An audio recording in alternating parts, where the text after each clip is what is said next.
We are along the riverfront district in Chattanooga, just outside the Tennessee Aquarium.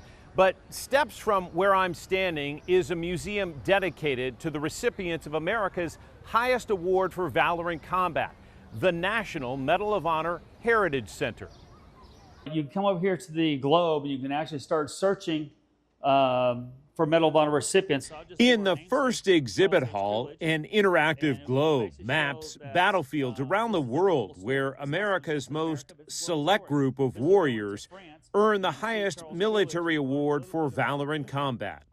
And you can see Charles Coolidge, and you can learn a little bit about his action that happened.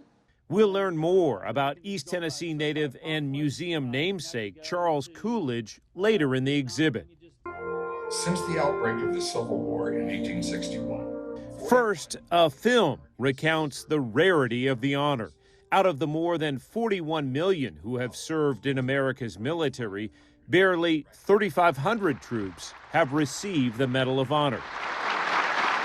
Each of their stories since the Civil War demonstrates an unwavering commitment to sacrifice themselves to save others. So this is when you come through here and you learn about Andrew's Raid and the Great Locomotive Chase. That bold action during the Civil War marked a turning point and underscores the reason East Tennessee is considered the birthplace for the Medal of Honor. The very first medals were awarded for action in and around Chattanooga 162 years ago. It's something I hope eventually all Tennesseans know and take immense pride. Exhibits immerse visitors in the trenches of World War I, highlighting the solo charge under enemy fire of one of the most famous medal recipients, East Tennessee native Alvin York, a war hero who devoted life after combat to improving education options for his rural neighbors back home. Oh, I'd recommend this wholeheartedly to anybody. And this is something that a lot of people really need to come and see and look at. In its 5th year, the museum works to appeal to a variety of generations, using summer camps to reach even more young students of history.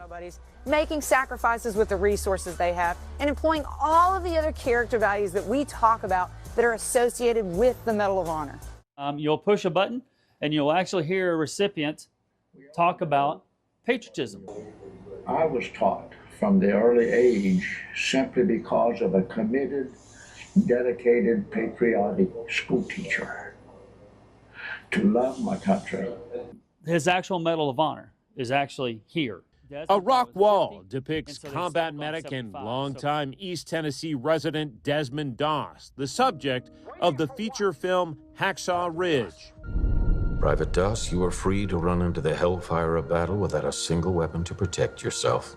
The World War II veteran refused to carry a gun, staying true to his religious convictions that called for preserving life. He ended up saving dozens of fellow soldiers, hoisting them to safety down a steep cliff using rope and a famous knot, all under enemy fire. There are 15 Medal of Honor recipients from East Tennessee, and the latest is also the most recent exhibit here at the Heritage Center. Captain Larry Taylor. I lost some ships. I never lost a man. Captain Taylor recounted for us how he defied orders, flew into harm's way, and rescued 4 soldiers surrounded in a firefight in Vietnam by directing them to saddle up on the skids and rocket pods of his attack helicopter in order to ferry them to safety. They were able to have lives and families that wouldn't be here today if he didn't do what he did. Near the end of the tour, the Charles Coolidge exhibit embeds visitors in a French forest in 1944, where the East Tennessean stood up to German tanks and held his position despite facing overwhelming odds. They're ordinary men who just rose to an occasion to do something extraordinary and receive the Medal of Honor for it.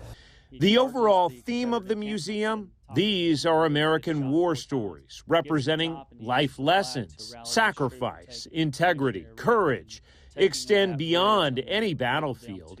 They serve as core values in the military and outside it.